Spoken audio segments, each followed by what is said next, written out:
Hello, Andrew. So it took me a longer while because I wanted to dig into this excellent document and try to see if we can start finding answers to the questions that we asked, which are, to just remind you, is it relevant enough to engage people, and can we create the dynamic at scale? Um, yeah, so few points which I have noticed. What do regenerative innovators need?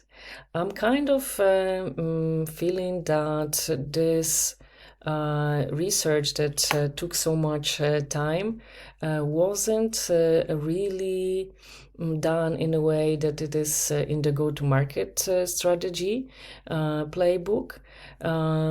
It feels like it wasn't really focused on the pain points. It was more like basically having all sorts of this conversation and then generative insights based on your wisdom, right? Which is great, but I think, nowhere here it tells me, for example, 90% of the people said that this is their problem. 4 on 5 regenerative innovators told us that they need this, right? So you said that this need is a function that became to you as a founder, right? But on which basis, right? What kind of insights led to it? I understand that there was 3 years of weekly meetings, convening hundreds of regenerative entrepreneurs and interviewing dozens of more. So there is a great value, but I don't see here evidence of, okay, this is exactly, these people need this and this is how we are answering it, right?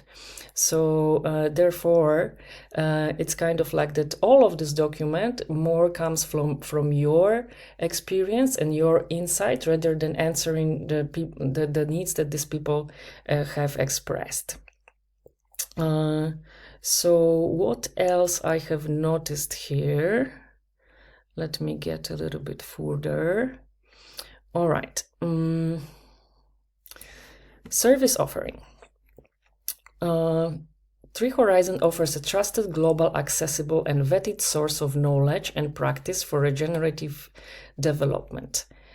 Trusted, global, accessible, and vetted source of knowledge.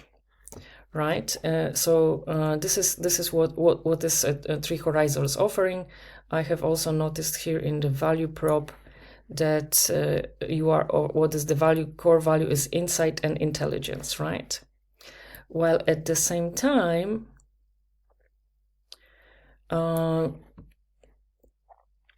this is based on community generated content, right? We want community to generate content to provide trusted, global, accessible, and vetted source of knowledge, right? So my question here is why the community would generate content for the third horizon. Like, for example, if I want to generate content now, for example, I want to start writing about regenerative marketing. Why should I publish on third horizon other than, for example, not Substack, for example, right? The Substack is already offering me, very beautiful page and user experience design and all sorts of things that like I can easily monetize my content, right? But here, I cannot see that I can like create a profile and start publishing content, right? So it is not that easy, and this is already a first barrier, right? People are used to, each technological advancement raises our expectations, and I am also not seeing how others are doing it. So let's say I want to be like maybe I saw Evgenia Emets here somewhere. Oh, I want to start publishing content like Evgenia, right? But there is no content. Oh no, there is some. Okay, so I understand that I can have something like that, right? but it doesn't tell me what it takes for me to do it, right? So there's no button like, do it like that. I see that this may be a significant problem. People don't see a clear path of how it is easy for them. I know that they can, where it is, contribute stories, right? Events.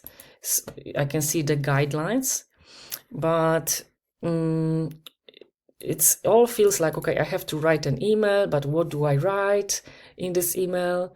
So there is a lot of barriers, I think, to convert people to become contributors.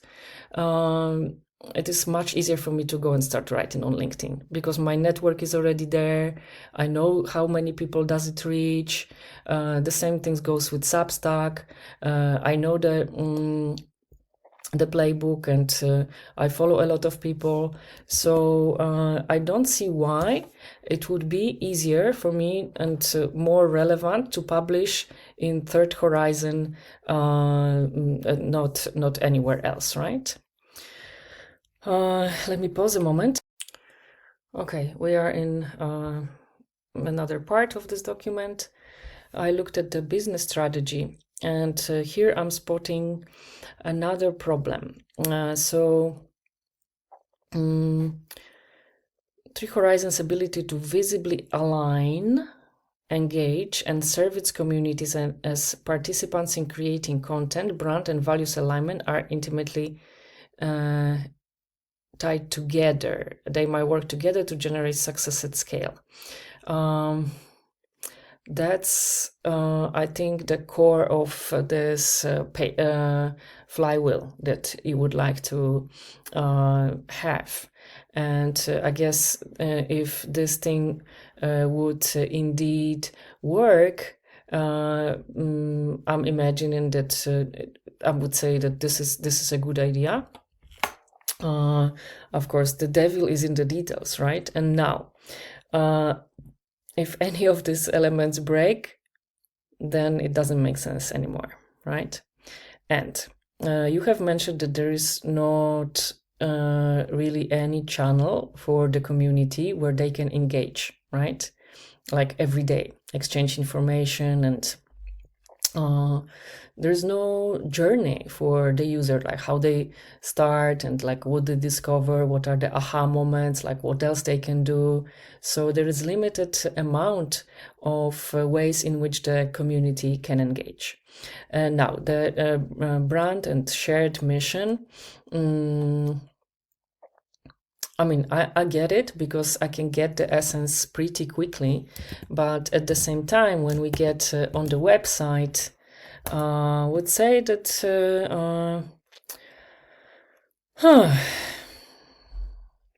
a typical human being will not have this clarity, right?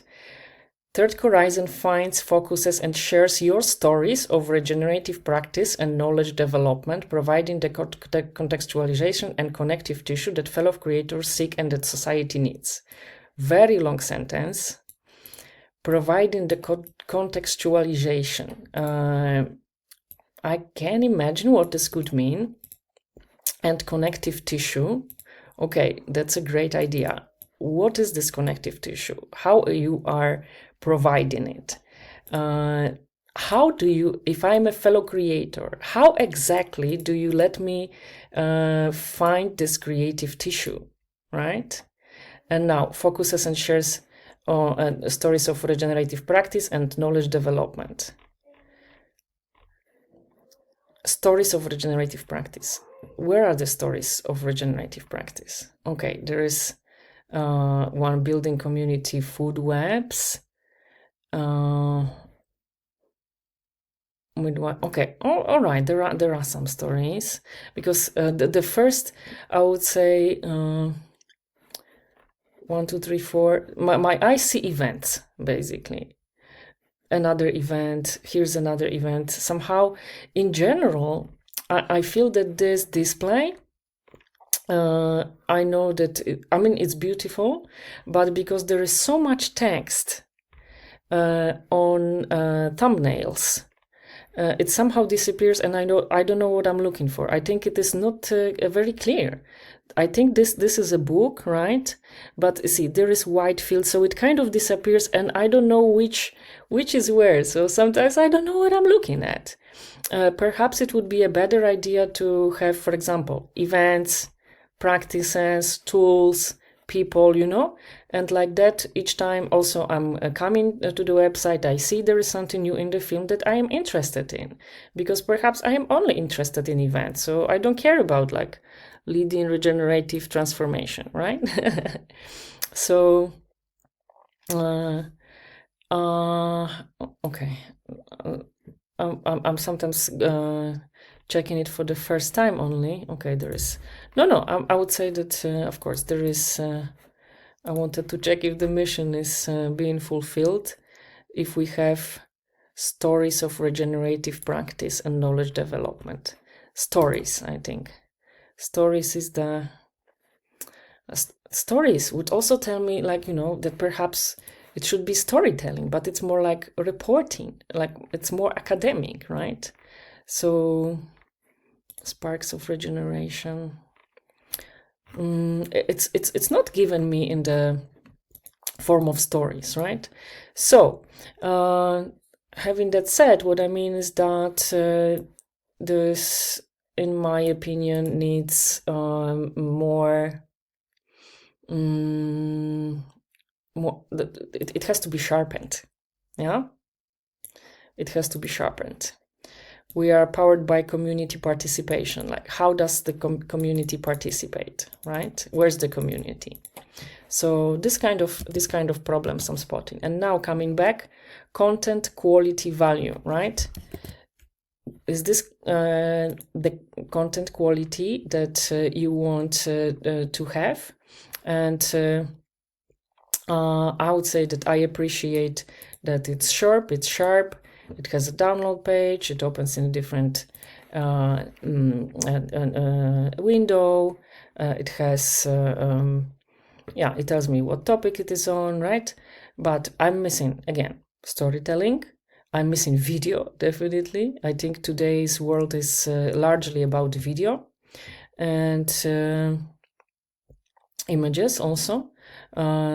This is pretty old school website, right? So I know that there are limited resources and so on, but what I have also noticed is that, for example, if I go to different topics, there are no thumbnails here, so there are no information like what is this all about. So I have to really be interested and dig to see what's in there, right?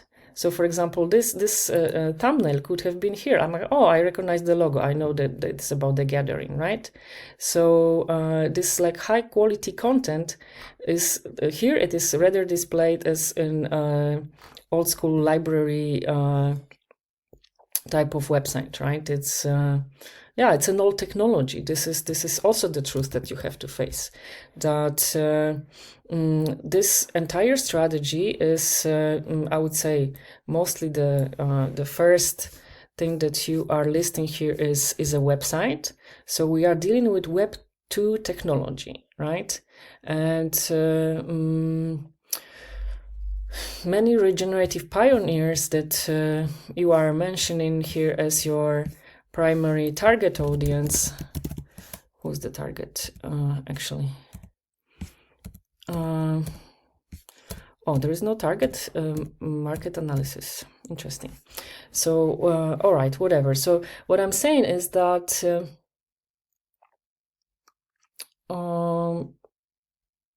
there are new technologies that are already being worked on, also for media and for platforms that are being built, right?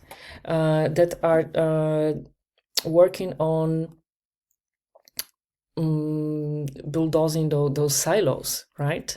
And I guess it is not going to be based on web, because web obviously has those limits. Okay, I've been talking for almost 15 minutes, and I think this tool has 15-minute limit also. So let me add a few more notes in the text.